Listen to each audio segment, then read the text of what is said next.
Ne crains point, car je suis avec toi. Ne promène pas des regards inquiets, car je suis ton Dieu. Ésaïe chapitre 41, verset 10.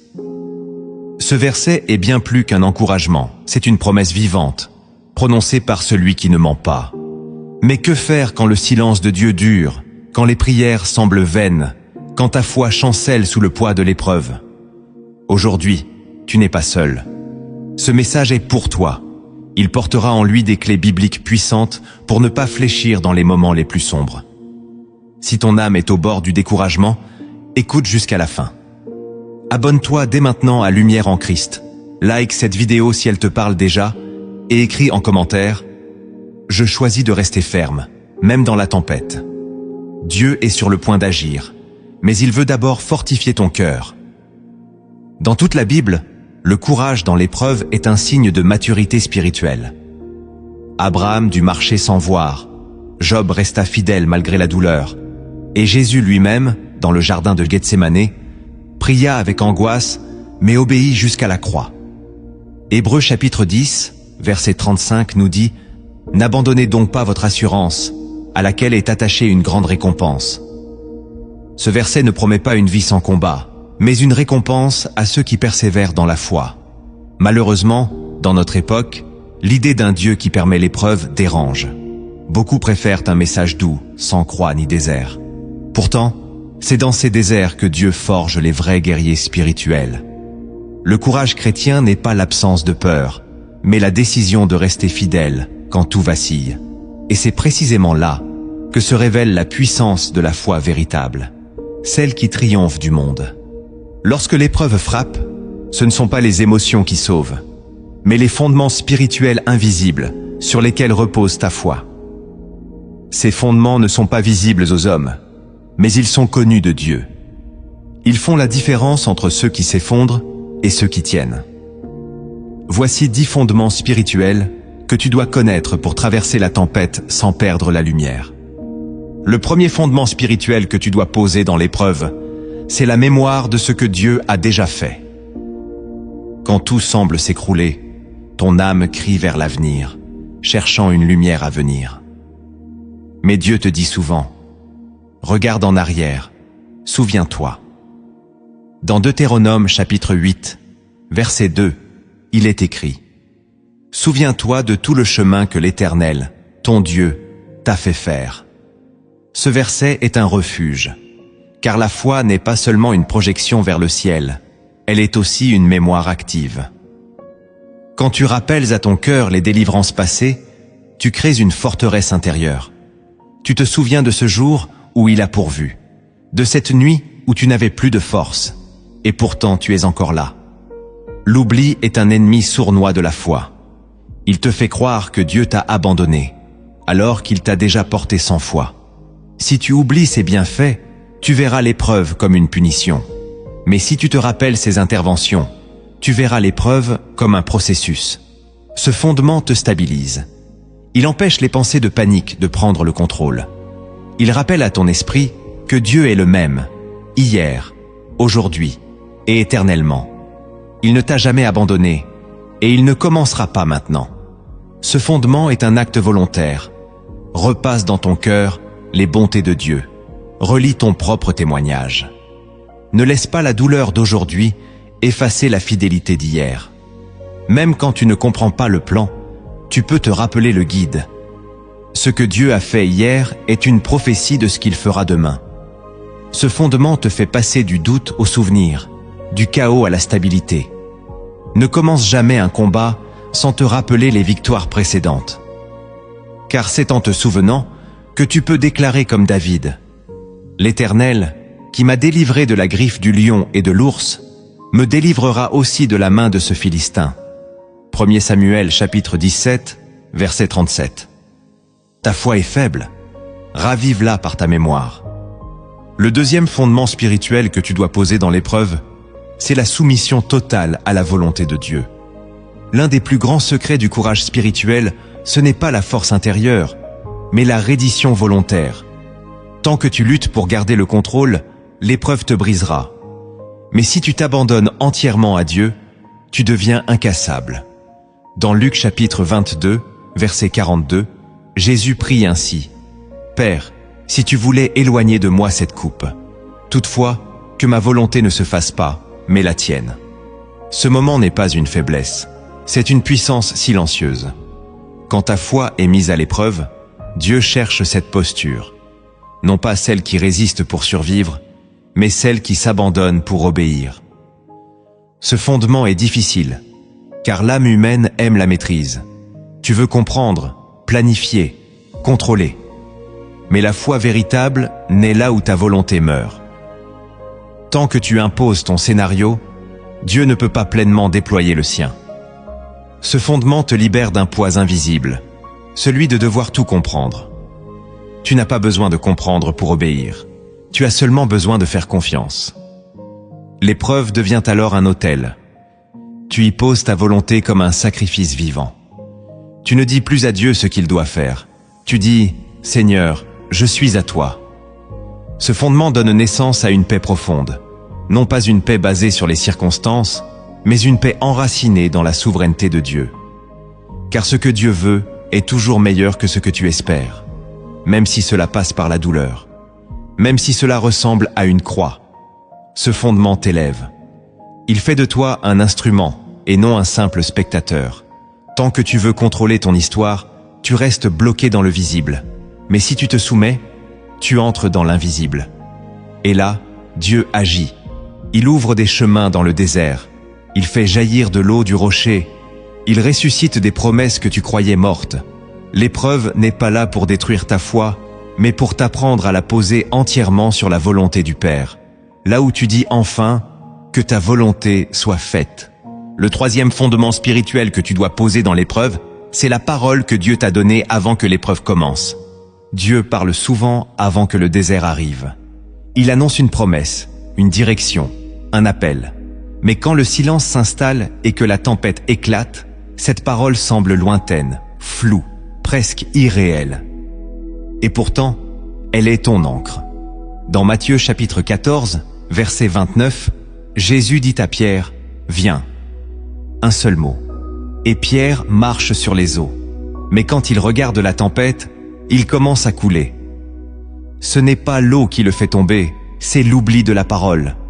L'un des plus grands pièges de l'épreuve, c'est de te faire oublier ce que Dieu t'a dit avant qu'elle ne commence. Tu remets tout en question. Tu crois que tu t'es trompé, que Dieu a changé d'avis. Non, il ne change pas. Ce qu'il a dit, il l'accomplira. Ce fondement est une discipline. Revenir à la parole semée avant la nuit. Rappelle-toi ce rêve, ce verset, cette conviction intérieure que le Saint-Esprit avait placée en toi. Ce n'était pas une illusion. C'était une semence pour la saison que tu traverses. Sans cette parole, tu n'as aucun repère. Mais si tu la gardes, elle devient une épée. Elle tranche les mensonges de la peur. Elle repousse les doutes. Elle te donne la force de dire « Je ne vis pas par ce que je vois, mais par ce que Dieu m'a dit ».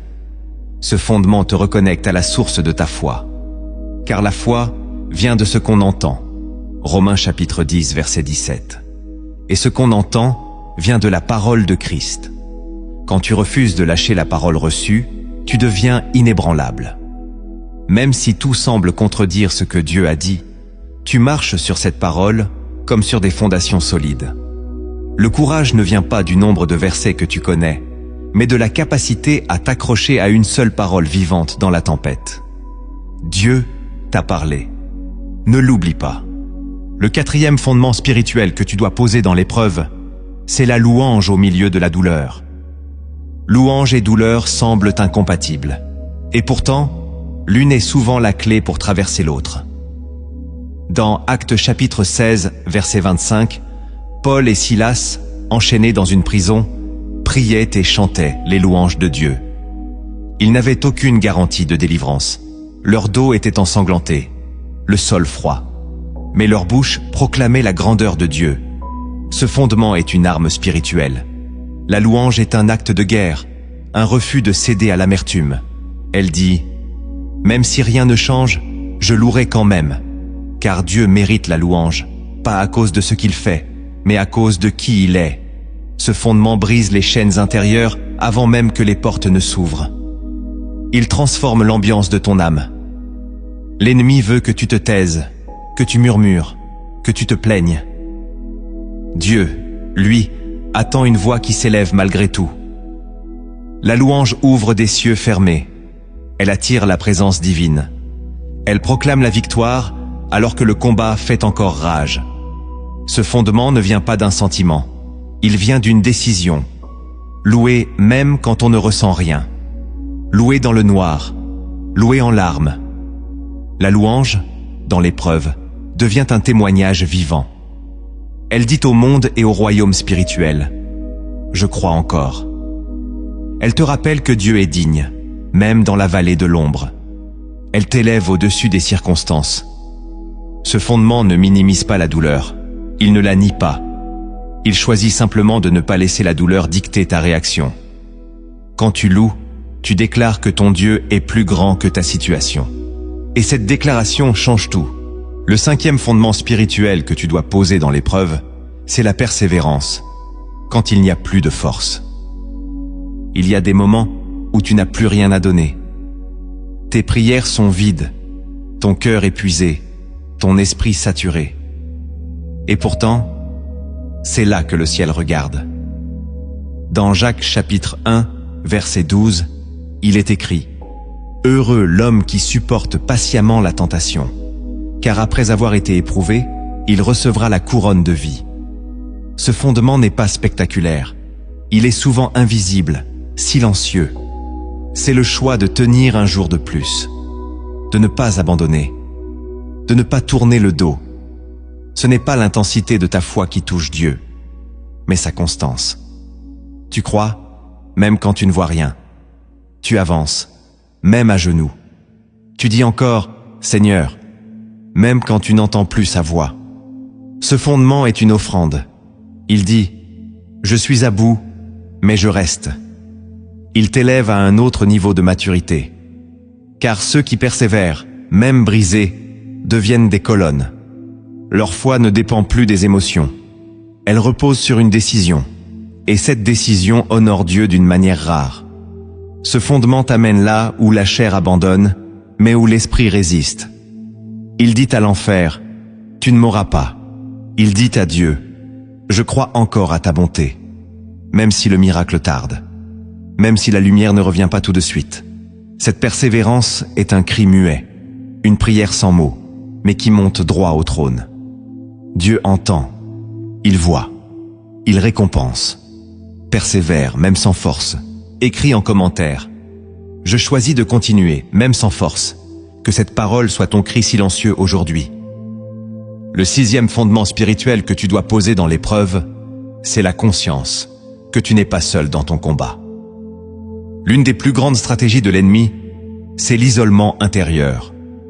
Quand tu souffres, il murmure que personne ne te comprend, que tu es abandonné, que même Dieu t'a laissé. Mais c'est un mensonge. Dans Hébreux chapitre 4, verset 15, il est écrit que nous avons un souverain sacrificateur qui peut compatir à nos faiblesses. Jésus n'est pas seulement un sauveur glorieux, il est un compagnon de souffrance. Il connaît l'angoisse, le rejet, la solitude, la tentation. Ce fondement spirituel te rappelle que tu n'es jamais seul dans ta douleur. Christ marche avec toi, il gémit avec toi, il intercède pour toi. Et au-delà de cela, tu fais partie d'un corps, celui des croyants. D'autres traversent ce que tu traverses. Tu n'es pas un cas isolé. Tu es un frère ou une sœur au milieu d'un peuple en chemin. Ce fondement casse l'orgueil silencieux qui te pousse à tout porter seul. Il te rappelle que même Moïse avait besoin d'Aaron et Hur pour soutenir ses bras. Que même Jésus, à Gethsémane, a demandé à ses disciples de veiller avec lui. Tu n'as pas à tout affronter sans soutien. Cherche la présence du Saint-Esprit, mais cherche aussi la communion des saints. Ose demander la prière.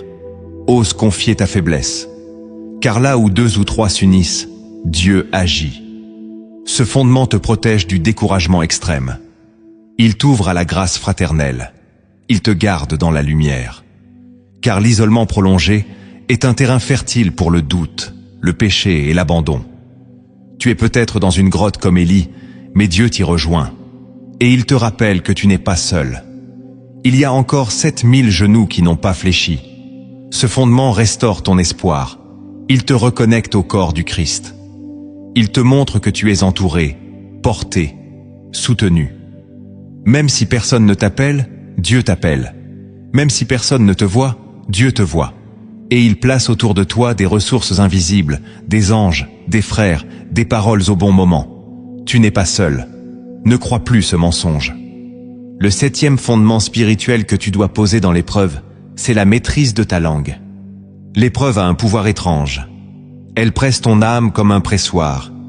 Et ce qui sort de ta bouche révèle ce qui règne en toi. Proverbe chapitre 18, verset 21 déclare: La mort et la vie sont au pouvoir de la langue. Ce n'est pas une métaphore, c'est une réalité spirituelle. Ce que tu dis dans l'épreuve crée une atmosphère autour de toi.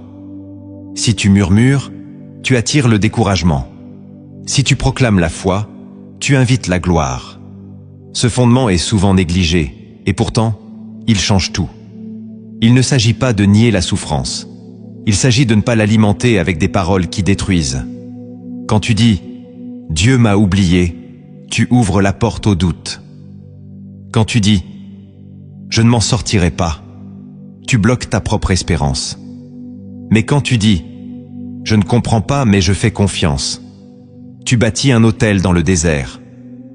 Ce fondement est une discipline.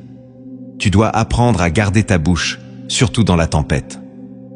Comme David dans les psaumes, tu peux crier à Dieu, mais sans blasphémer. Tu peux exprimer ta douleur, sans maudire. Tu peux pleurer, sans détruire ce que Dieu construit en toi. Ce fondement demande une vigilance constante. L'ennemi cherche à te faire prononcer des paroles qui t'enchaînent. Dieu, lui, attend des paroles qui activent la foi. Ce fondement est aussi un témoignage pour les autres. Quand ceux qui t'observent entendent des paroles de vie sortir d'un cœur blessé, ils voient la puissance du Saint-Esprit en action. Tes paroles deviennent prophétiques. Elles ne reflètent pas ce que tu ressens, mais ce que tu crois. Ce que Dieu t'a promis. Ce qu'il est, même dans la nuit. Ce fondement purifie ton cœur. Car ce que la bouche dit, le cœur l'abrite. En maîtrisant ta langue, tu réalignes ton âme. Tu dis à ton esprit, « Je choisis la vie, même si je suis dans la vallée. » Ce fondement ne te rend pas parfait, mais il te garde fidèle. Et c'est souvent ce que Dieu attend. Le 8e fondement spirituel que tu dois poser dans l'épreuve, c'est l'espérance dans la gloire future. L'épreuve, par nature, est temporaire. Mais elle a un pouvoir, celui de te faire croire qu'elle est éternelle. L'ennemi veut que tu perdes de vue ce qui t'attend après, que tu oublies la récompense, que tu ne penses plus à l'éternité. Mais dans Romains chapitre 8, verset 18, Paul déclare « J'estime que les souffrances du temps présent ne sauraient être comparées à la gloire à venir. » Ce verset n'est pas une consolation vague, c'est un rappel stratégique. Ce que tu vis maintenant n'est pas la fin de ton histoire, ce n'est qu'une étape. Ce fondement t'élève au-dessus de la douleur immédiate.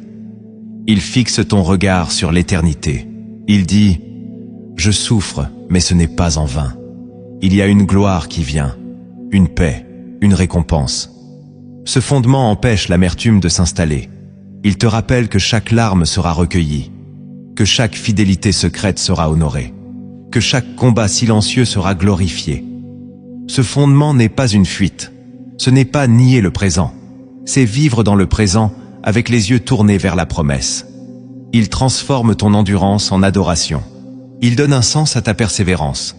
Il te permet de dire comme Paul, « J'ai combattu le bon combat, une couronne m'est réservée. » Ce fondement est un feu doux. Il te réchauffe quand le monde te glace. Il t'éclaire quand tout semble éteint. Il fait battre ton cœur avec un rythme céleste. Tu ne vis pas seulement pour aujourd'hui. Tu vis pour ce que Dieu prépare. Une éternité de joie. Une demeure avec lui. Ce fondement change ta perspective. L'épreuve n'est plus un tunnel sans fin. C'est un chemin vers la gloire. Même si tu ne vois pas encore la lumière, tu marches avec espérance. Et cette espérance, dit Paul, ne trompe point. Ce fondement est un ancrage dans l'invisible. Il dit, je souffre, mais je suis en route vers une gloire qui effacera chaque douleur. Tiens ferme, le meilleur est à venir. Le 9e fondement spirituel que tu dois poser dans l'épreuve, c'est l'intimité renouvelée avec le Saint-Esprit. Quand la tempête s'élève, l'ennemi veut t'arracher à la voix de Dieu. Il veut te rendre sourd au murmure du Saint-Esprit. Il veut que tu t'agites, que tu t'égares, que tu te perdes dans des distractions. Mais c'est dans l'épreuve que tu as le plus besoin de communion. Jean chapitre 14, verset 16, dit que Jésus a prié le Père pour qu'il nous envoie un autre consolateur, pour qu'il demeure éternellement avec nous. Ce consolateur, c'est l'Esprit de vérité. Et il ne te quitte jamais, même quand tu crois que Dieu est silencieux. Ce fondement t'invite à revenir à l'écoute, à te retirer du bruit, à rouvrir ta Bible, non par habitude, mais pour recevoir. Ce fondement ranime le feu, il te reconnecte à la source, il réveille ta sensibilité spirituelle. Dans l'épreuve, beaucoup prient sans écouter. Ils parlent, supplient, mais ne s'arrêtent pas. Ce fondement te dit, tais-toi un instant. Écoute, le Saint-Esprit est là. Il veut te guider, te consoler, te parler. Il veut renouveler tes forces de l'intérieur. Ce fondement est une clé, car celui qui marche avec le Saint-Esprit traverse les flammes sans brûler. Il voit au-delà des apparences. Il reçoit des stratégies célestes. Il trouve des forces que le monde ne peut pas comprendre. L'intimité avec l'Esprit te transforme. Elle te rend plus sensible, plus obéissant, plus fort. Ce fondement restaure ta capacité à discerner. Dans l'épreuve, tu ne dois pas seulement résister, tu dois entendre. Entendre ce que Dieu veut faire à travers cette saison. Entendre ce qu'il change en toi. Entendre ce qu'il prépare. Ce fondement te garde dans la paix, car la voix du Saint-Esprit ne crie pas. Elle murmure, et ce murmure suffit à ramener la vie. Si tu l'as perdu, reviens. Demande-lui pardon. Rallume l'autel de l'intimité. Et il viendra. Il est fidèle. Le 10e fondement spirituel que tu dois poser dans l'épreuve, c'est la certitude que rien ne peut te séparer de l'amour de Dieu. L'épreuve fait souvent naître ce doute toxique. Est-ce que Dieu m'aime encore? Si je souffre autant, est-ce qu'il m'a rejeté? Ce fondement spirituel vient trancher ce mensonge avec autorité. Dans Romains chapitre 8, verset 39, Paul proclame que « Rien ne pourra nous séparer de l'amour de Dieu manifesté en Jésus-Christ. » Rien. Ni l'échec, ni le péché, ni la maladie, ni l'abandon, ni le silence. Ce fondement est la racine profonde de la foi stable. Tu peux douter de tout, sauf de l'amour de Dieu. C'est cet amour qui t'a sauvé. C'est cet amour qui te porte. C'est cet amour qui t'attend au bout de l'épreuve. Ce fondement est un rocher. Tu y reposes ton identité. Tu y trouves la force de continuer. Ce fondement te rappelle que tu n'es pas aimé parce que tu es fort, mais parce que tu es fils, fille, héritier. Et cet amour ne dépend pas de tes performances. Il est éternel, inébranlable, fidèle. Ce fondement te protège de la culpabilité qui te ronge dans la nuit. Il te délivre de la voix qui dit « Tu as échoué. Dieu te punit. » Non. Dieu corrige, oui. Mais il n'abandonne jamais ses enfants. Ce fondement restaure ton courage. Il te dit « Tu es encore aimé, même ici, même maintenant. » Et rien, ni personne, ne pourra t'enlever cela. Ce fondement transforme l'épreuve en lieu d'assurance. Tu ne dis plus « Pourquoi cela m'arrive ?» Tu dis « Même ici, je suis aimé. » Et cette conviction est une lumière dans l'obscurité. Elle te pousse à te relever, à marcher encore, à espérer encore.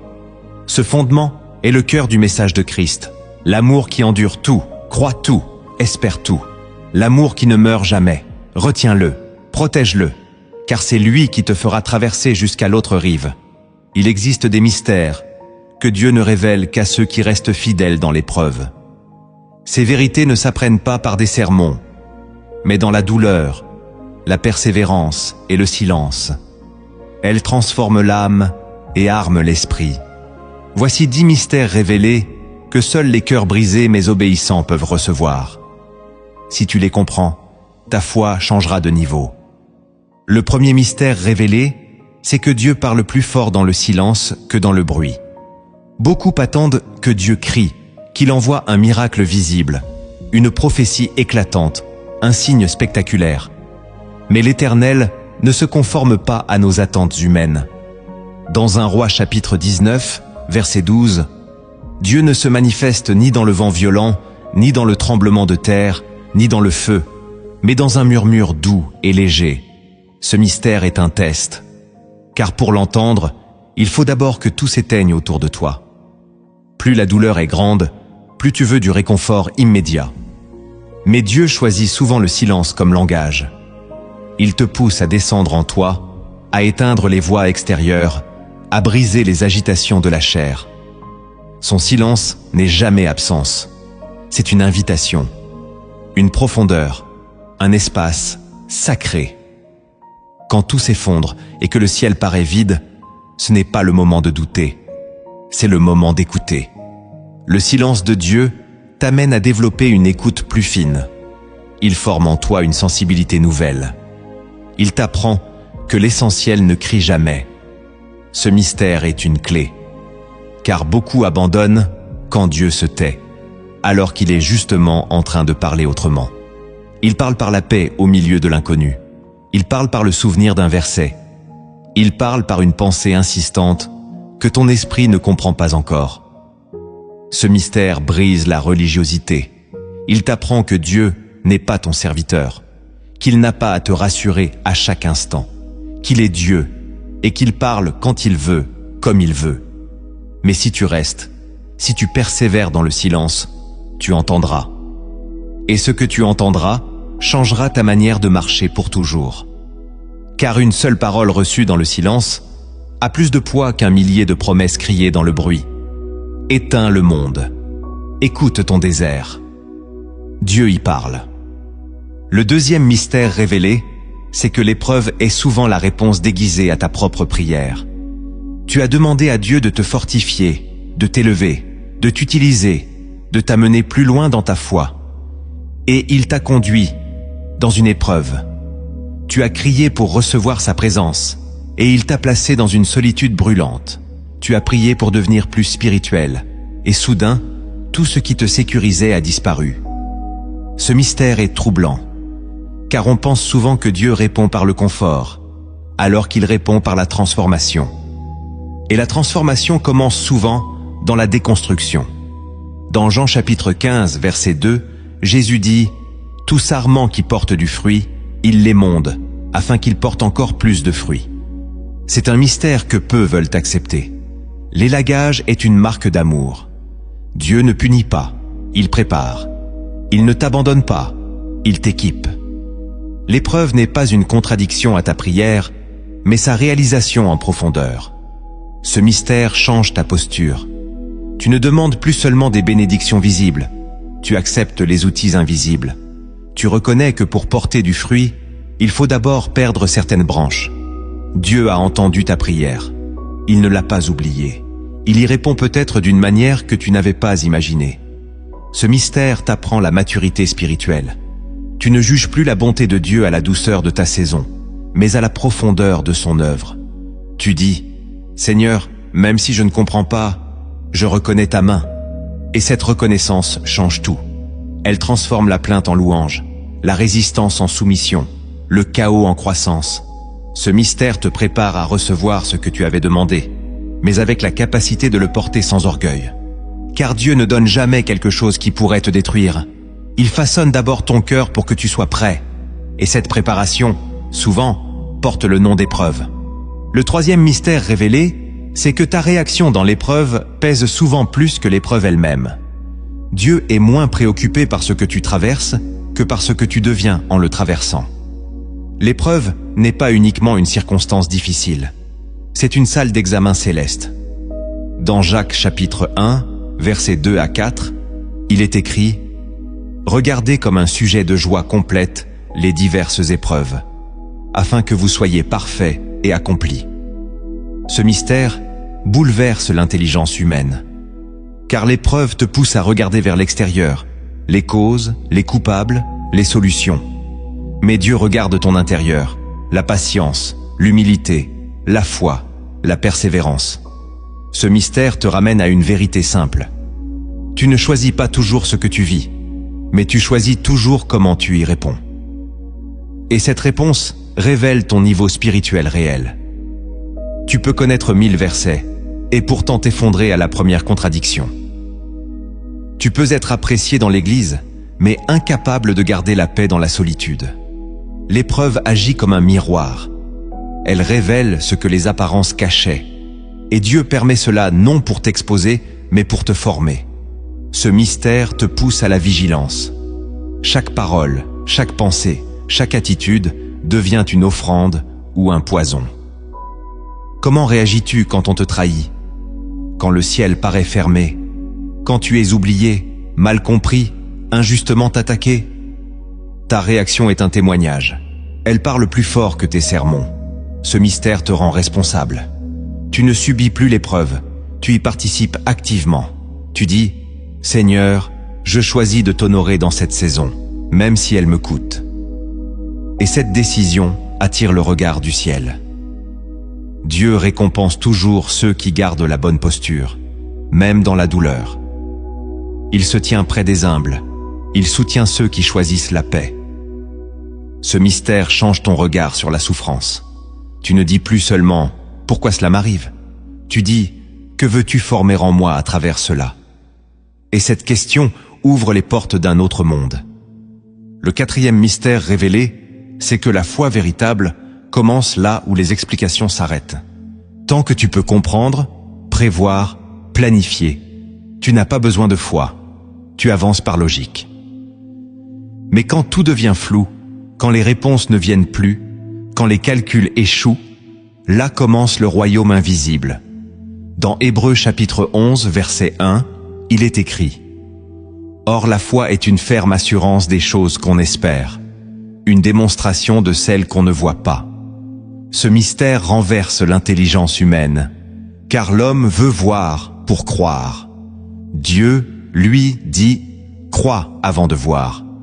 Ce mystère est une invitation à te détacher de la logique naturelle, à accepter de marcher dans l'inconnu avec la seule certitude que Dieu est fidèle. Et cette foi n'est pas naïve, elle est violente. Elle dit « Je ne comprends rien, mais je reste. Je ne vois rien, mais je loue. Je ne ressens rien, mais je prie. » Ce mystère te fait mourir à toi-même. Il détruit ton besoin d'avoir toujours raison, de tout contrôler, de tout comprendre. Il te conduit à une confiance nue, dépouillée, mais inébranlable. Tu apprends à te reposer non sur des réponses, mais sur une personne, Jésus. Ce mystère est une clé de maturité, car la foi ne dépend pas de ton confort émotionnel, mais de ton enracinement spirituel. Tu ne dis plus « Je crois si tout va bien ». Tu dis « Je crois, point ». Et cette posture bouleverse le ciel. Elle attire la faveur. Elle ouvre des portes. Elle manifeste le royaume. Ce mystère est un appel à sortir du visible, à entrer dans la nuit avec une lampe invisible, à marcher dans la tempête avec la certitude que celui qui t'a appelé ne t'abandonnera pas. Ce mystère n'est pas une théorie, c'est une pratique quotidienne, une décision de croire, même quand rien ne semble fonctionner. Et cette foi, même minuscule, peut déplacer des montagnes. Le cinquième mystère révélé, c'est que Dieu cache parfois sa présence pour te révéler ta vraie soif. Il y a des saisons où Dieu semble s'éloigner. Tu pries et le ciel reste fermé. Tu cherches sa face et tout paraît vide. Ce silence n'est pas une punition, c'est un appel. Dans Jérémie chapitre 29, verset 13, Dieu dit « Vous me chercherez et vous me trouverez, si vous me cherchez de tout votre cœur. » Ce mystère révèle que Dieu se laisse parfois désirer pour mesurer la profondeur de ton amour. Car tant que sa présence est facile, ta foi reste superficielle. Mais quand il se tait, quand il se cache, ton cœur est mis à nu. Veux-tu vraiment Dieu ou seulement ses dons? Veux-tu sa face ou ses bénédictions? Ce mystère est une épreuve d'amour. Il t'arrache aux motivations religieuses, aux automatismes, aux prières intéressées. Il crée en toi une soif brûlante, une recherche sincère, une passion renouvelée. Ce mystère te transforme. Tu ne cherches plus seulement une réponse, tu cherches sa voix. Tu ne veux plus seulement être soulagé, tu veux être rempli. Ce mystère détruit l'orgueil spirituel. Il t'apprend que tu ne peux rien sans sa présence, que tout ministère, toute œuvre, toute parole est vaine sans lui. Ce mystère est un feu purificateur. Il consume les restes de la chair. Il ouvre des puits profonds dans ton esprit. Et quand Dieu revient, c'est avec une intensité nouvelle. Il se révèle à celui qui l'a cherché, non avec impatience, mais avec amour. Ce mystère fait de toi un vrai adorateur, pas un consommateur, mais un amoureux de sa gloire. Tu n'es plus là pour recevoir, tu es là pour demeurer. Et cette soif, Dieu la remplit toujours. Le sixième mystère révélé, c'est que ton attitude dans l'épreuve peut déclencher une visitation divine inattendue. Certaines manifestations de Dieu ne se produisent que dans les moments les plus sombres, non parce que Dieu aime la souffrance, mais parce qu'elle ouvre une porte rare, celle de l'adoration sans condition. Dans Actes chapitre 7, verset 55, Étienne, en train de mourir, rempli du Saint-Esprit, fixa les regards vers le ciel, vit la gloire de Dieu et Jésus debout à la droite de Dieu. C'est la seule fois dans les Écritures où Jésus est décrit debout au ciel. Ce mystère bouleverse l'ordre visible, car plus ton environnement est hostile, plus ta fidélité devient précieuse aux yeux de Dieu. L'attitude juste dans l'épreuve attire des dimensions célestes que l'abondance ne déclenche jamais. Ce mystère est un appel. Ne gaspille pas ta douleur par la plainte. Sanctifie-la par la foi. Offre-la à Dieu comme un parfum rare. Ce mystère est un chemin vers l'intimité. Il t'ouvre à des visitations, des révélations, des forces qui ne peuvent ne naître que dans l'obscurité. Beaucoup cherchent des expériences fortes dans le confort. Mais les plus profondes viennent dans les larmes, dans la constance, dans la fidélité. Ce mystère ne promet pas la délivrance immédiate. Il promet la rencontre, une visitation, une proximité divine qui dépasse l'entendement. Ce mystère est un secret des cœurs brisés. Plus tu restes fidèle, plus le ciel se penche. Et parfois, Jésus se lève. Il ne change pas la situation extérieure, mais il t'accueille dans une gloire invisible, une paix qui défie toute logique humaine. Ce mystère transforme ta vision. Tu ne regardes plus l'épreuve comme une barrière, mais comme un autel. Un lieu où Dieu descend. Un lieu où les anges viennent fortifier, où l'Esprit parle doucement, où ta vie devient un chant d'offrande. Ne minimise pas ton attitude, car dans l'invisible, elle a un poids éternel. Ce que tu vis peut déclencher un ciel ouvert. Le septième mystère révélé, c'est que ce que tu perds dans l'épreuve révèle ce que tu n'as jamais possédé vraiment. L'épreuve dépouille, elle arrache, elle secoue, elle met à nu. Ce que tu pensais acquis s'écroule. Ce à quoi tu tenais t'échappe. Ce que tu croyais inébranlable vacille. Et tu te demandes, pourquoi ? Ce mystère répond avec douceur mais vérité.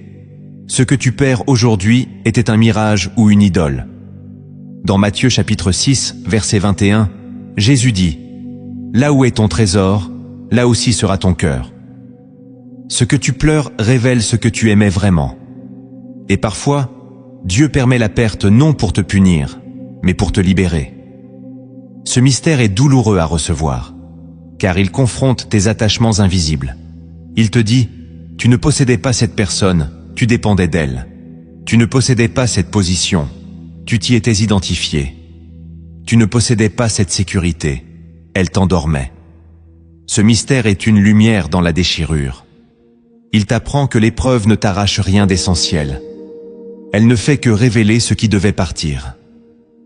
Ce que Dieu a réellement déposé en toi, personne ne peut le voler. Ce que Dieu a scellé, aucune tempête ne peut l'éteindre. Ce mystère te libère de la fausse sécurité. Il te recentre sur l'essentiel. Il te montre que seule la parole demeure, que seule la foi subsiste, que seul l'amour construit. Tout le reste passe. Ce mystère n'est pas une condamnation. Il est une invitation. Reviens à ce qui ne peut pas être perdu. Rentre dans l'intimité du Père. Laisse-lui t'enseigner ce qui est vrai, stable, éternel. Laisse-le te redonner, après l'épreuve, ce que tu pourras porter sans être possédé. Ce mystère te prépare pour la maturité. Il te fait passer du croyant ébranlé au disciple enraciné. Tu ne vis plus pour ce que tu peux garder, mais pour ce que Dieu ne reprend jamais. Et là, tu découvres la vraie richesse. Le 8e mystère révélé, c'est que la fidélité dans l'épreuve change ton autorité spirituelle. Beaucoup cherchent à avoir de l'autorité dans la prière, dans l'enseignement, dans le combat spirituel. Mais peu comprennent que cette autorité n'est pas donnée dans les bénédictions faciles. Elle est forgée dans les déserts. Dans Luc chapitre 4, verset 14, il est dit « Jésus, revêtu de la puissance de l'Esprit, retourna en Galilée. Mais cela vient juste après qu'il ait vaincu Satan dans le désert. » Ce mystère te dit « L'onction authentique est le fruit d'une fidélité éprouvée. » Quand tu ne triches pas dans la solitude, Dieu te revêt publiquement. Quand tu persévères dans le secret, Dieu élève ta voix dans le visible. Ce mystère casse les illusions religieuses. Ce ne sont pas les diplômes spirituels ni les foules qui donnent l'autorité. C'est la croix portée en silence. C'est le refus de fuir quand tout en toi veut t'abandonner. C'est la fidélité quand personne ne voit. Ce mystère te transforme intérieurement. Il te rend humble mais ferme, doux mais intrépide, calme mais puissant. Il fait de toi une colonne, quelqu'un sur qui le royaume peut reposer. Ce mystère est une promotion invisible. Tu ne la sens pas au début, mais un jour, tu pries, et le ciel répond. Tu parles, et les cœurs s'ouvrent. Tu marches, et les ténèbres reculent. Car l'épreuve a gravé en toi une autorité que rien ne peut imiter. Ce mystère est précieux. Il ne se transmet pas, il se vit. Et seuls ceux qui sont restés debout quand tout poussait à tomber le reçoivent. C'est l'autorité du brisé, du purifié, du fidèle. Et Dieu se plaît à la confier à ceux qui n'en abusent pas. Garde ce mystère. Cherche non la gloire, mais la fidélité. L'autorité viendra. Le 9e mystère révélé, c'est que certaines délivrances prennent la forme de perte. Tu pries pour que Dieu te libère. Tu veux une vie pure, un cœur en paix, une destinée alignée. Et soudain, des relations tombent, des opportunités disparaissent, des portes se ferment. Tu crois que c'est une attaque. Mais ce mystère révèle que c'est souvent une réponse. Dans Jean chapitre 15, verset 2, Jésus parle d'un père qui coupe, qui retranche. Non pour punir, mais pour porter plus de fruits. Ce mystère est un choc pour l'âme, car tu croyais que la délivrance viendrait avec des chants et des victoires. Mais elle est venue avec une rupture, avec un rejet, avec un vide. Et pourtant, Dieu était là. Ce mystère te libère de la confusion. Il t'aide à voir que parfois, la perte est une grâce. Elle arrache ce qui te bloquait. Elle libère ce qui t'étouffait. Elle purifie ce que tu ne voyais pas. Ce mystère t'enseigne à ne plus pleurer toutes tes pertes. Certaines sont des guérisons déguisées. Certaines sont des interventions divines que ton intelligence ne peut pas comprendre. Ce mystère restaure ton regard. Tu dis, « Seigneur, même si je perds, je te loue. Car je crois que ce que tu retires, c'est pour me protéger. » Ce mystère est une sagesse. Il t'empêche de t'attacher à ce qui n'était jamais destiné à rester. Il te garde léger, prêt, aligné. Car Dieu ne veut pas seulement te bénir. Il veut que tu avances libre. Et parfois, pour te libérer, il doit retirer. Ce mystère t'invite à faire confiance, même quand tu perds. Car la main qui retranche est aussi celle qui guérit. Le 10e mystère révélé, c'est que l'épreuve est parfois ton seul chemin vers la ressemblance avec Christ. Beaucoup prient, « Seigneur, rends-moi semblable à Jésus. » Mais ils oublient que le chemin du Christ a été semé de larmes, de rejet, d'injustice, de croix. Dans Hébreux chapitre 5, verset 8, il est écrit « Il a appris, bien qu'il fût fils, l'obéissance par les choses qu'il a souffertes. » Ce mystère est profond, car il te montre que la souffrance n'est pas un détour, mais un processus. Ce que tu vis n'est pas une anomalie, c'est une formation. Dieu t'envoie là où ton caractère est transformé, là où ton cœur est taillé, là où ta foi devient réelle. Ce mystère t'arrache à une foi superficielle. Il t'introduit dans la ressemblance. Tu pardonnes quand tu as été trahi. Tu pries pour ceux qui t'ont blessé. Tu gardes le silence quand on t'accuse. Tu marches vers ta croix et tu dis que ta volonté soit faite. Ce mystère est un appel à grandir.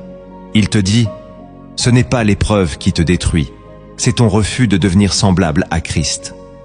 Mais si tu acceptes, l'épreuve devient un miroir. Et dans ce miroir, l'Esprit façonne en toi l'image du Fils. Ce mystère est un honneur. Il te rend participant aux souffrances de Christ. Il t'élève au-dessus d'une foi égoïste. Tu vis non pour être consolé, mais pour être transformé. Ce mystère ne nie pas la douleur. Il lui donne un but. Et ce but est glorieux, ressembler à Jésus. Si tu le comprends, tu ne fuis plus l'épreuve. Tu la traverses avec respect. Car tu sais que de l'autre côté, tu seras plus vrai, plus profond, plus semblable à ton Maître. Partage cette vidéo si ces mystères ont touché ton cœur. Peut-être qu'un frère ou une sœur en a besoin maintenant. Ce que tu as entendu jusque-là ne suffit pas s'il ne produit aucun changement dans ta vie. L'épreuve t'invite à te repositionner, à poser des décisions radicales, à obéir là où tu hésitais. Voici 7 décisions de transformation que tu dois poser si tu veux que ta foi ne reste pas théorique, mais devienne une force visible, stable et victorieuse dans chaque saison. La première décision de transformation que tu dois poser, c'est de te tenir en prière, même lorsque tu ne ressens rien. Dans les saisons d'épreuve, la prière peut devenir un combat. Tu ouvres la bouche, mais aucun mot ne semble monter. Tu plies les genoux, mais ton cœur reste figé. Tu cherches Dieu, mais tu ne sens plus sa présence. Et c'est justement là que la vraie prière commence. Dans Romains chapitre 12, verset 12, il est écrit « Persévérez dans la prière ». Pas seulement quand c'est facile, mais surtout quand c'est aride. Cette décision est une semence. Chaque moment passé dans la présence de Dieu, même sans frisson, construit une force invisible en toi. La prière n'est pas un échange d'émotions. C'est une fidélité, un rendez-vous, un acte d'amour. Cette décision de transformation fait de toi un véritable adorateur. Tu ne viens plus pour recevoir, tu viens pour rester. Tu pries parce que Dieu est digne, pas parce que tu te sens bien. Cette décision fortifie ton esprit. Elle aligne ton âme. Elle empêche ton cœur de se dessécher. Même si tes mots sont pauvres, même si ton esprit est confus, Dieu entend. Il lit entre les silences. Il voit au-delà des mots. Cette décision transforme ta posture. Tu ne cherches plus un moment de soulagement, mais une relation continue. Tu bâtis un autel quotidien, un espace sacré entre toi et le ciel. Et sur cet autel, même les prières sans voix deviennent des parfums précieux. La fidélité dans la prière silencieuse prépare une visitation puissante. Ce que tu sèmes en secret sera récompensé en public. Ne méprise jamais les prières sèches. Elles sont souvent les plus vraies. Et dans ces moments-là, le Saint-Esprit intercède pour toi avec des soupirs inexprimables. Dieu ne cherche pas une performance, il cherche une persévérance. Et cette décision, si tu la tiens, t'amènera plus loin que toutes les émotions réunies. Car prier sans sentir, c'est aimer sans condition. La deuxième décision de transformation que tu dois poser, c'est de sanctifier ton imagination pendant l'épreuve. L'ennemi ne commence jamais ses attaques par des événements extérieurs. Il commence par les images que tu tolères dans ta pensée. L'épreuve est un terreau fertile pour les scénarios catastrophes, les visions de ruines, les rêves brisés, les pensées de mort. Et si tu n'en prends pas autorité, elles finiront par t'affaiblir. Dans 2 Corinthiens chapitre 10, verset 5, il est écrit « Nous renversons les raisonnements et toute hauteur qui s'élève contre la connaissance de Dieu. » Cette décision de transformation est une guerre intérieure. Tu dois refuser que ton imagination soit contrôlée par la peur. Tu dois sanctifier ton regard intérieur. Ne laisse plus ton esprit créer des réalités que Dieu n'a jamais annoncées. L'épreuve te pousse à visualiser l'échec, le rejet, la ruine. Mais Dieu t'appelle à voir autrement. Il veut t'enseigner à imaginer ce que sa parole déclare, et non ce que ton angoisse projette. Cette décision est radicale. Elle demande une discipline quotidienne. Quand une pensée te traverse, demande-toi, est-ce que cela vient de Dieu ou de l'ennemi? Est-ce une construction divine ou une forteresse toxique? Cette décision transforme ton atmosphère spirituelle. Elle change ta paix, ton sommeil, ta stabilité. Un esprit rempli de visions saintes devient un terreau fertile pour la foi. Tu commences à imaginer des issues, des délivrances, des résurrections. Et cette imagination sanctifiée nourrit ton espérance. Ce que tu regardes intérieurement influence profondément ce que tu crois. Et ce que tu crois détermine ce que tu vis. Cette décision est un bouclier.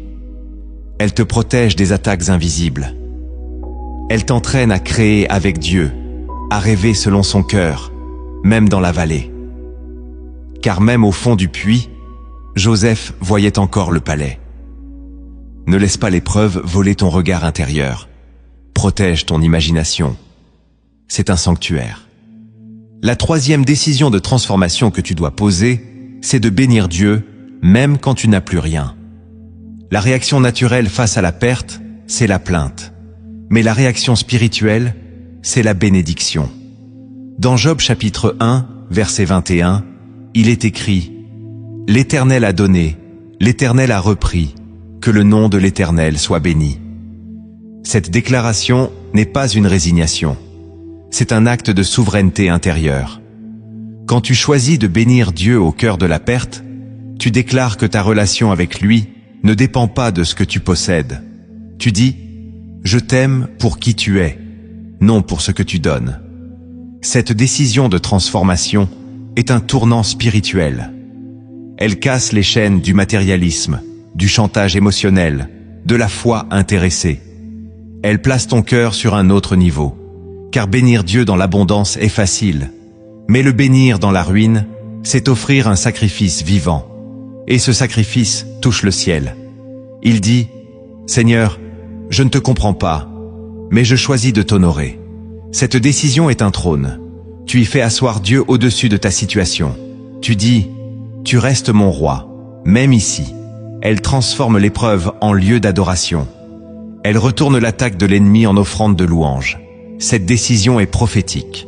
Elle annonce une restauration future. Elle dit à l'enfer « Tu peux me dépouiller, mais tu ne peux pas m'éteindre. » Elle dit à Dieu « Tu es digne, toujours. » Ce n'est pas un cri de désespoir, c'est un acte d'autorité. Elle montre que tu es libre. Libre de ne pas murmurer. Libre de choisir la gratitude. Libre d'adorer sans condition. Et cette liberté est une arme. Elle ouvre les cieux. Elle attire la faveur. Elle prépare une visitation. La bénédiction dans la perte est un parfum rare. Elle monte droit au trône. Et Dieu s'en souvient. Bénis-le, même ici, même maintenant. La quatrième décision de transformation que tu dois poser, c'est de refuser de haïr ceux qui t'ont blessé pendant l'épreuve. L'épreuve révèle souvent des trahisons. Quand tu souffres, certains se détournent. D'autres t'accusent. D'autres encore te jugent sans comprendre. Et ton cœur saigne.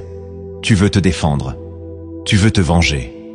Mais cette décision te dit « Ne laisse pas l'amertume s'installer. » Dans Luc chapitre 6, verset 28, Jésus dit « Bénissez ceux qui vous maudissent, priez pour ceux qui vous maltraitent. » Cette parole n'est pas une faiblesse, c'est une puissance spirituelle.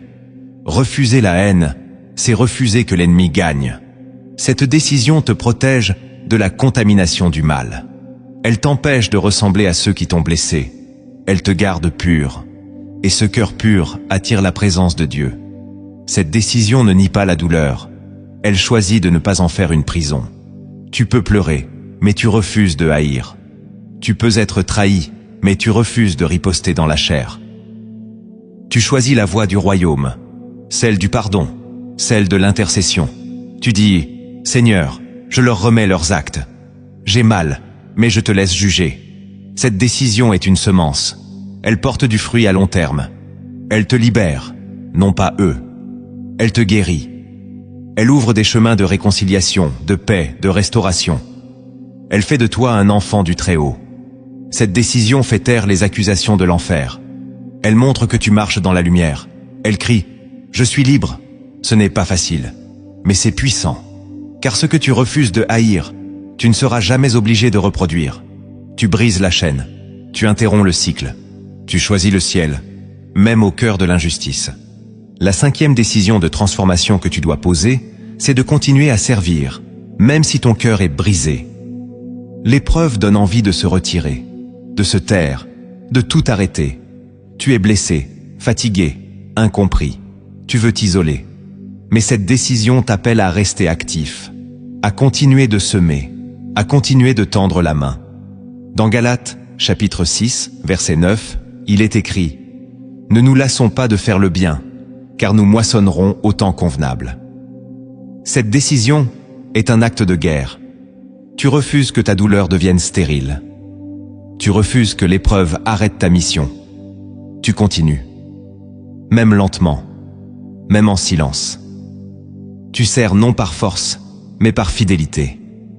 Cette décision révèle la profondeur de ton appel. Tu ne sers pas parce que tu te sens fort.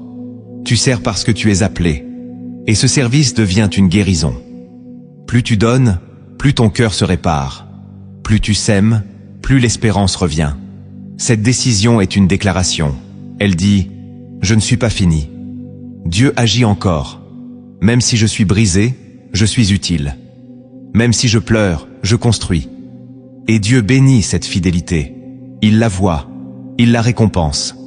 Tu n'as pas besoin d'être parfait pour servir. Tu dois juste être disponible. Reste au poste. Continue d'aimer. Continue d'enseigner. Continue de prier. Ce que tu fais dans la douleur portera du fruit dans la gloire. Écris en commentaire. Je continuerai de semer, même avec les mains brisées. La 6e décision de transformation que tu dois poser, c'est de protéger ton cœur contre les interprétations hâtives. L'épreuve a un effet étrange. Elle pousse à chercher des explications immédiates. Tu veux comprendre pourquoi ça t'arrive. Tu cherches des coupables, des fautes, des raisons. Et souvent, tu interprètes mal. Tu crois que Dieu t'a puni, que tu as tout gâché, que tu es rejeté. Mais Proverbes chapitre 3, verset 5 dit « Ne t'appuie pas sur ta sagesse ». Cette décision est une protection intérieure. Elle t'empêche de donner une lecture fausse à ce que tu traverses. Ce n'est pas parce que tu souffres que Dieu s'est éloigné. Ce n'est pas parce que tu perds que tu es rejeté. Ce n'est pas parce que le ciel est silencieux que tu es maudit. Cette décision garde ton cœur pur. Elle freine les conclusions rapides. Elle t'invite à l'humilité. Peut-être que tu ne comprends pas encore. Peut-être que la lumière viendra plus tard. Cette décision t'empêche de construire une théologie sur ta douleur. Beaucoup, blessés, déclarent des choses fausses. Dieu ne m'aime plus. Il m'a oublié. Je suis inutile. Mais ce sont des mensonges. Ton cœur brisé ne doit pas être ton conseiller. Cette décision t'invite à la patience. Tu dis « Je ne comprends pas, mais je refuse de juger Dieu trop tôt. Je ne vois pas, mais je crois. » Elle t'ancre dans la foi. Elle t'enseigne à attendre la révélation au lieu de fabriquer des explications. Et cette attente honore Dieu. Car elle dit « Tu es juste, même quand je ne vois pas ta justice. » Cette décision t'épargne beaucoup de souffrances inutiles. Elle t'évite de tomber dans l'accusation, le regret toxique, la condamnation intérieure.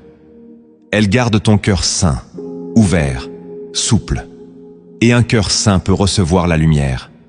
Ce que tu ne comprends pas maintenant sera éclairé demain. Mais seulement si tu restes humble. Retiens cette décision. Ne laisse pas ta douleur dicter ta doctrine. Attends, Dieu t'expliquera. Et tu verras qu'il ne t'a jamais abandonné. La 7e décision de transformation que tu dois poser, c'est de t'aligner à nouveau sur la voie de Dieu. L'épreuve fait beaucoup de bruit. Douleur, peur, conseil des autres, voix intérieure. Tu es traversé par des flots de pensées. Et au milieu de ce vacarme, la voix de Dieu peut sembler lointaine. Mais elle n'a pas disparu. Elle attend que tu te réalignes. Dans Jean chapitre 10, verset 27, Jésus dit « Mes brebis entendent ma voix, je les connais, et elles me suivent. » Cette décision est un recentrage. Tu fermes tes oreilles aux voix humaines. Tu renonces aux conclusions rapides.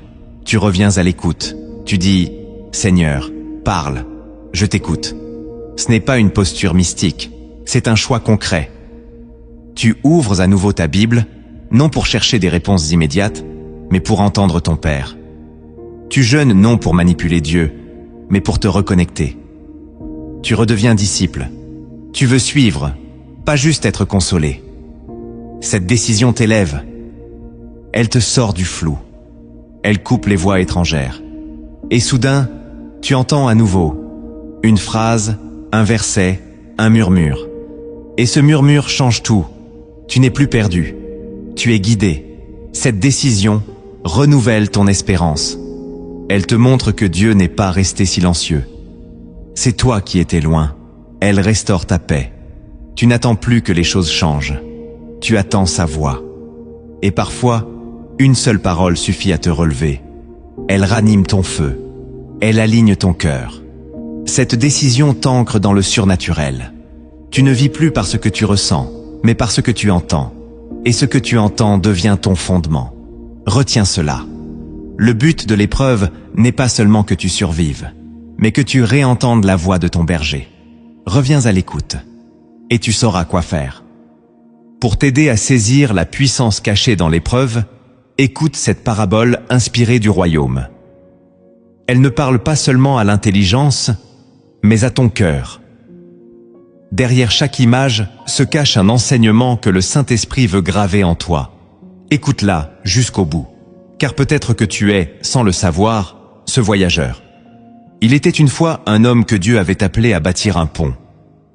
Un grand pont, entre deux montagnes séparées par un ravin profond. Dieu lui parla clairement. « Je veux que tu relis ces deux sommets. Beaucoup passeront par ce chemin. » L'homme, rempli de zèle, commença à travailler. Il avait les plans, les outils et une équipe fidèle. Chaque jour, il avançait. Les poutres s'alignaient, les fondations s'ancrèrent dans la roche. Le rêve prenait forme. Mais un matin, une tempête frappa. Une violente. Le vent renversa les échafaudages. La pluie emporta les poutres. Et l'équipe l'abandonna. Il se retrouva seul, devant un vide, devant des ruines, le cœur brisé. Il pria. Rien. Il jeûna. Silence. Il pleura. Personne. Alors il s'assit, et il attendit. Des jours, des semaines. Une nuit, alors qu'il dormait sur une pierre froide, un vieil homme vint à lui. Il portait une lanterne et s'assit à ses côtés. Il dit « Pourquoi ne reconstruis-tu pas » L'homme répondit « Je n'ai plus rien. Et Dieu ne parle plus. » Le vieil homme leva la lanterne. Dans sa lumière, on vit le pont inachevé, mais aussi un autre pont, plus loin, invisible jusqu'à présent. Il était complet, solide, utilisé. Le vieil homme dit « Ce que tu bâtissais n'était que le reflet de ce que Dieu construisait à travers toi. Ce pont existe déjà dans le royaume. Il est né de ta fidélité, de ta douleur, de ton silence. » L'homme, les larmes aux yeux, demanda « Mais à quoi bon si je ne l'ai jamais vu achevé ici ?» Le vieil homme répondit « Parce que tu ne construisais pas pour toi, mais pour les autres. Et parfois, ceux qui posent les fondations ne traversent jamais le pont, mais ils permettent à des milliers de passer. » Au matin, le vieil homme avait disparu. Mais quelque chose avait changé. Le bâtisseur se leva. Il reprit les outils. Il ne reconstruisit pas le même pont. Il construisit autre chose. Mais cette fois, sans attente, sans peur, sans orgueil. Il travaillait dans le silence, mais son cœur brûlait. Il avait compris que ce qu'on bâtit dans l'épreuve est vu du ciel, même si la terre ne le célèbre jamais. Cette parabole te révèle une vérité que l'épreuve tente de te faire oublier. Ce que tu construis dans la fidélité, Dieu le voit, même si personne d'autre ne le remarque. Tu crois peut-être que ton engagement est inutile, que tes prières sont sans effet. que ton obéissance tombe dans le vide. Mais dans le monde spirituel, chaque clou planté avec foi, chaque pierre posée avec persévérance, chaque jour passé sans abandonner, a un poids éternel. Il y a des ponts que tu bâtis et que tu ne traverseras jamais. Mais d'autres le feront, et Dieu te récompensera. Il ne te demande pas d'accomplir des exploits visibles. Il te demande de rester fidèle, même quand tout semble échouer. Car parfois, ce que tu perçois comme une perte est en réalité une semence semée dans l'invisible. Et le ciel s'en souvient. Tu n'as pas été oublié. Ce que tu traverses n'est pas le signe de ton rejet, mais la preuve que Dieu travaille profondément en toi. Chaque larme a du poids dans le ciel. Chaque silence est entendu. Chaque nuit où tu es resté debout avec la foi fragile mais vivante est un témoignage que le royaume n'oublie pas. Le courage que Dieu cherche n'est pas spectaculaire. C'est celui de ceux qui, malgré la fatigue, disent encore « Me voici ». Même brisé, même incompris, même à genoux. Tu n'as pas échoué parce que tu doutes. Tu n'as pas perdu parce que tu pleures. Tu tiens encore, et cela suffit. Le Seigneur ne cherche pas la perfection. Il cherche la fidélité. Et cette fidélité, tu es en train de la lui offrir, au cœur même de ton épreuve. Reste encore un peu, car la lumière revient toujours pour ceux qui ne fuient pas.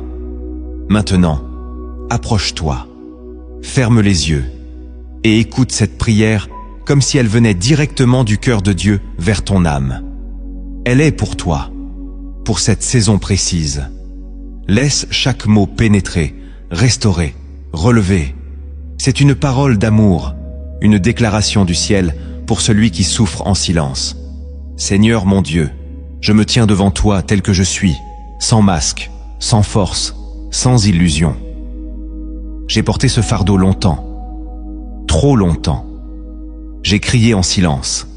J'ai marché avec le cœur brisé, mais le visage levé, comme si tout allait bien. Mais tu vois, tu sais, tu entends les soupirs que personne n'entend. Tu perçois les combats que je cache. Alors aujourd'hui, je ne viens pas avec des mots parfaits. Je viens avec mon âme nue. Je te demande, prends-la. Prends mes peurs, mes blessures, mes doutes. Prends cette fatigue qui m'épuise jusque dans les os. Prends cette lassitude qui me vole la joie. Prends ces pourquoi sans réponse, ces portes fermées, ces silences prolongés. Je ne te demande pas d'effacer la douleur sans but. Je te demande de la sanctifier, de m'apprendre à te voir au cœur même de l'épreuve. Saint-Esprit, viens et souffle. Souffle sur les braises qui restent.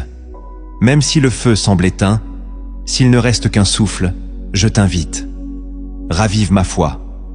Rallume ce qui s'était endormi. Restaure ma vision. Rends-moi capable de croire à nouveau, d'espérer sans preuve, d'aimer sans condition, d'attendre sans murmure, d'obéir sans comprendre. Seigneur, je renonce à vouloir tout contrôler. Je dépose mes armes, mes plans, mes conclusions. Je te laisse le trône de mon cœur. Gouverne, parle, conduis. Si tu veux que je traverse encore cette vallée, je la traverserai avec toi. Mais ne me laisse pas avancer sans ta présence. Je pardonne ceux qui m'ont blessé dans cette saison, ceux qui m'ont jugé sans comprendre, ceux qui se sont éloignés au lieu de m'épauler. Je pardonne les paroles dures, les silences cruels, les trahisons. Je ne veux pas que l'amertume contamine mon cœur. Je choisis d'être libre. Et toi, Seigneur, guéris ce cœur. Guéris ces fractures, ces souvenirs douloureux, ces cris étouffés.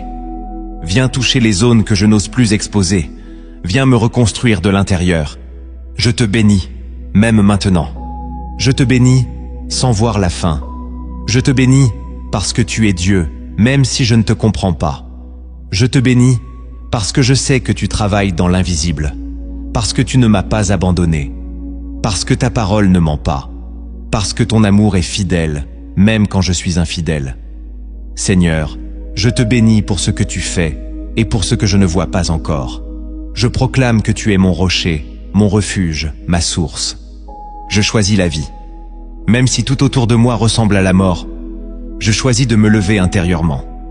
Je choisis de marcher encore, pas à pas, même lentement. Je choisis d'adorer, même si mes larmes coulent. Je choisis de semer, même si mes mains tremblent. Je choisis de croire que quelque chose de glorieux naîtra de cette saison. Pas parce que je suis fort, mais parce que tu es fidèle. Seigneur, donne-moi le courage de ne pas abandonner. Donne-moi la sagesse de te suivre, même dans l'invisible. Donne-moi la force d'attendre ton heure, et non la mienne. Père, je te remets cette saison. Je te donne chaque jour de ce désert. Chaque pensée obscure, chaque nuit sans sommeil, chaque question suspendue. Je te donne ce que je comprends et ce que je ne comprends pas. Je te donne ma foi, même vacillante, mon adoration, même brisée, mon cœur, même en morceaux. Prends tout et fais-en quelque chose de beau, quelque chose d'éternel. Que ma douleur devienne un autel, que mon silence devienne louange, que ma fidélité devienne témoignage. Seigneur Jésus, toi qui as souffert bien plus que moi, toi qui as prié dans la nuit, toi qui as été trahi, moqué, crucifié, viens marcher avec moi. Prends ma main, marche dans mon désert. Parle-moi au creux de la tempête. Apprends-moi à te ressembler. Je veux te suivre, non seulement quand tu multiplies les pains, mais aussi quand tu portes la croix. Car c'est là que la vraie foi se forme. Je proclame que ma vie est entre tes mains. Je proclame que rien ne m'arrivera sans que tu ne le permettes pour mon bien. Je proclame que cette saison portera du fruit, tôt ou tard. Que ce que je vis n'est pas inutile. Que mon appel n'est pas annulé. Que ma destinée est intacte. Même si l'épreuve m'a brisé, elle ne m'a pas détruit. Même si je suis tombé, je me relèverai. Même si je doute, je crois encore. Je suis à toi, corps, âme, esprit. Merci Père. Merci pour ta fidélité. Merci pour ta patience. Merci pour ton amour inébranlable. Merci pour cette prière que tu écoutes en ce moment. Je sens déjà ta paix revenir. Je sens que quelque chose a bougé dans l'invisible. Je me lève, je te loue, et je marche vers la suite. Non pas parce que j'ai tout compris, mais parce que tu es avec moi. Et cela me suffit. Amen. Si cette parole a trouvé un écho dans ton cœur, ne la garde pas pour toi. Partage-la avec quelqu'un qui traverse une nuit difficile. Car peut-être que cette vidéo est la réponse à sa prière silencieuse. Et toi, écris en commentaire. Je resterai fidèle, même sans réponse. Que cette phrase soit ton cri de foi dans le désert.